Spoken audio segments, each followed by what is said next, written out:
Shalom Uvracha, peace and blessings, and Shabbat Shalom on this eve of Parashat Bamidbar. It seems that the world is a very intimidating place. We are continually surrounded by challenges, by difficulties, by struggles and toils. How does one overcome these challenging, difficult times, especially in the difficult times that we find ourselves now, that we are challenged by something that we cannot touch, feel, see, or properly understand, let alone know how to treat it?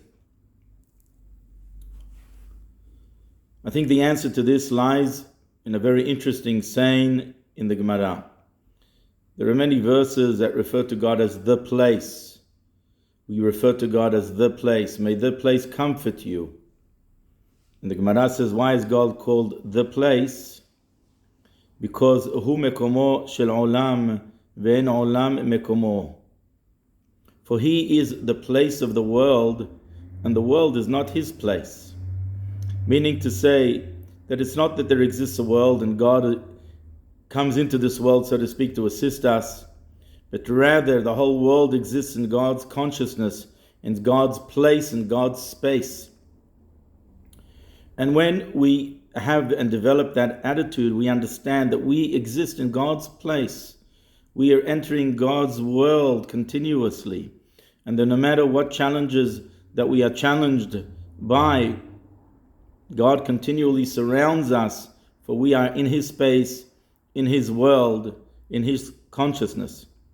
And thus it should comfort us to know and realize that nothing in this world occurs without the directive of God, and that we are continually enveloped by God's love and God's presence, God's strength and God's direction. Despite the difficult and challenging times, we must continually remind ourselves that the world is governed and directed by God at all times. This reminds me of the great journey that the Jewish people journeyed through the wilderness. The Jewish people exited Egypt in the great Exodus and the redemption of our people. And they were journeying to receive the Torah and finally enter the land of Israel.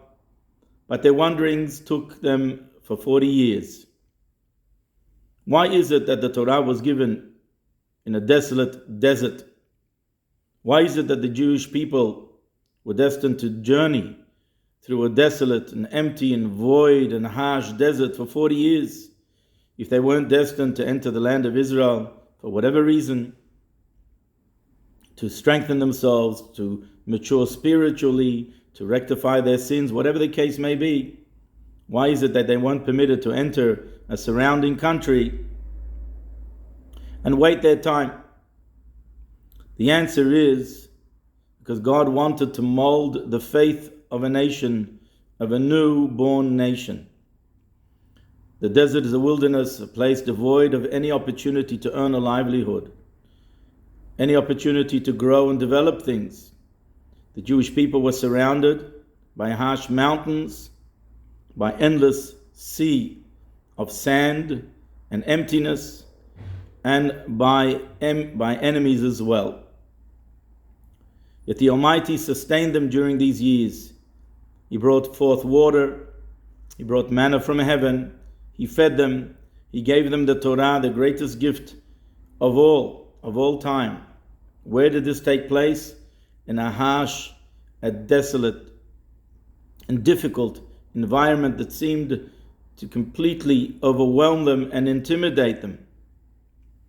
And here is the lesson that we must learn. Our nation was born in that time and in that period, strengthened, grew, developed, and matured in a very difficult time. But they understood that they exist in God's place, in God's sphere, in God's world, so to speak. This gave them strength to continue, and the Torah that was given specifically in the desert allows for them and allows for us now to find the strength to go through difficult times, to know that God sustains us, whether it is in the wilderness, or whether it is in the homes that we live, or whether it is in isolation. Whatever the case may be, we must derive strength from the power of the Torah, faith from the historical occurrences of our nation. They're wandering in the desert, in a place without any growth. The Almighty was able to sustain them then, and continually will sustain us now. Shabbat Shalom, God's blessings of health, happiness, and protection.